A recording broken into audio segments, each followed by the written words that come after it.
Larry Mininger ka täna hommikul siis puudutab neid aspekte, puudutab seda maad, sellepärast et see on üks omamoodi üks imeline maa, eriti kui te olete palju välismaal käinud või kui te ei ole välismaal käinud. Kui te tulete tagasi, te tunnete, et see on õige koht elada, et see on selline koht tänasel päeval, et see on selline hea koht, kus olla. So welcome, Larry. Good morning.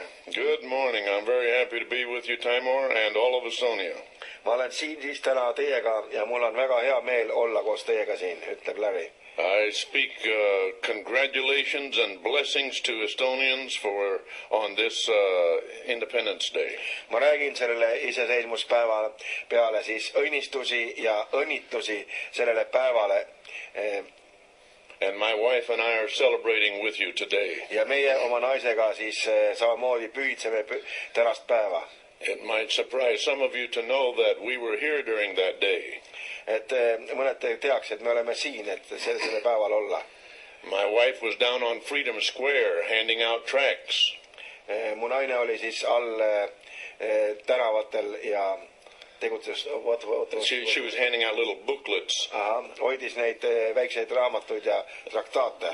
And the name of the booklet was Freedom from Fear.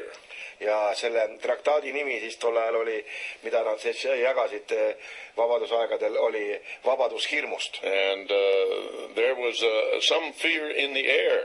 Sest et vallas või õhustikus oli mingit hirmu. Because when the leaders were declaring independence, they didn't know if the tanks would come after them or not. Sest sel ajal, kui liidrid, Eesti Vabariigi juhid siis või tolleaegsed juhid deklareerisid sõltumatust ja vabadust, nad ei teadnud, kas need tankid tulevad või ei tule. And but I'm here today to share with you some things. Aga ma olen täna siin teiega, et jagada mõningaid asju. The things I want to share with you, we should be able to see in advance.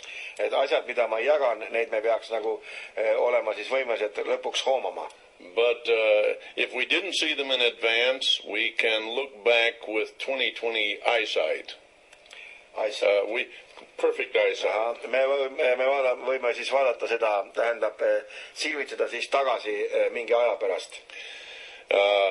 It was an amazing revolution. See on olnud üks hämmastav revolutsioon. And when an event like this happens, it creates some questions. Kui selline sündmus või asi juhtub, siis ta loob mõningaid küsimusi. The question that comes up for me immediately is this. Küsimus, mis minuni jõuab, on kindlasti see. How did you become free? Kuidas nad said vabaks? And why are you free? Ja miks te olete vabad? What made Russia agree to the Estonian terms of this independence? Mis pani pöörduma Venemaa, et nad tunnistasid seda vabadust? Every historical event brings many kinds of ideas and explanations afterward. Igasugune ajalooline sündmus toob pärast väga palju seletusi ja põhjendusi. Many of those explanations are good and honorable. Paljud neist seletustest on ausad ja austamisväärsed. And they give credit to heroes.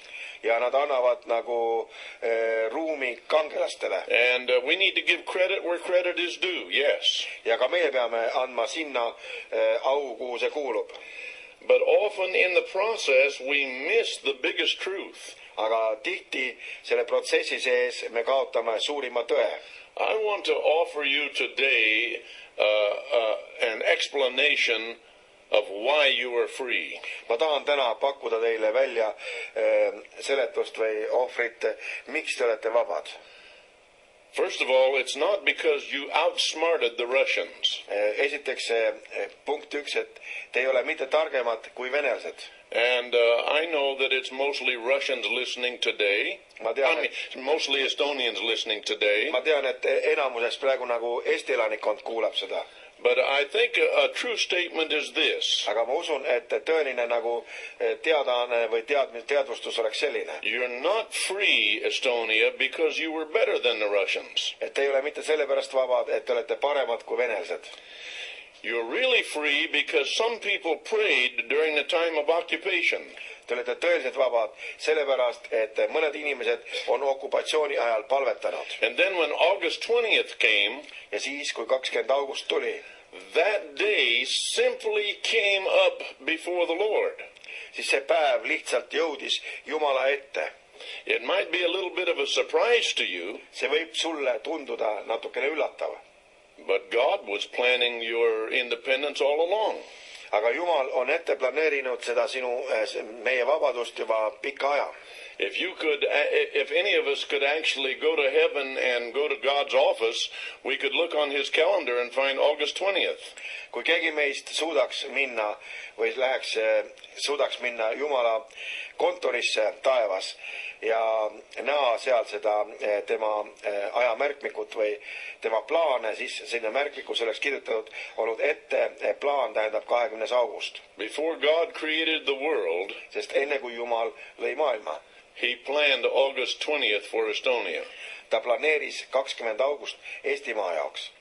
So your freedom actually came from God. Nii et su vabadus, tegelikult meie vabadus tuli Jumalalt. But now there's still another question. Aga on ikka teisi küsimusi jätkuvalt. How did you become free?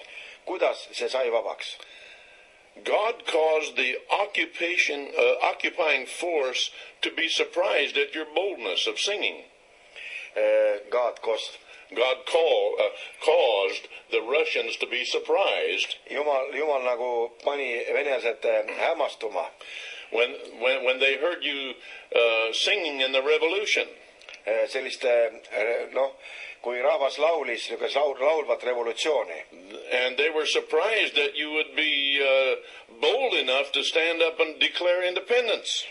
Ja selle jutu mõte on see, et avaldus nagu piisav julgus esile laulda sõltumatuse laulu ja laulda, olla iseseisev, piisavalt julge, et kuulutada välja oma sõltumatus ja deklareerida seda. So I'm sure that some people in Estonia will come to this conclusion. Et ma olen kindel, et osa inimesi Eestimaal on tulnud sellisele järeldusele. Our boldness set us free. Et meie julgus tegi meid vabaks. Or our singing revolution set us free. Või laulev revolutsioon tegi meid vabaks. Well, I want to be truthful and give honor where it's proper. Aga ma tahaksin olla tõeline ja tõene ja anda au sinna, kuhu see päriselt kuulub. God did use your boldness. Jumal andis selle julguse.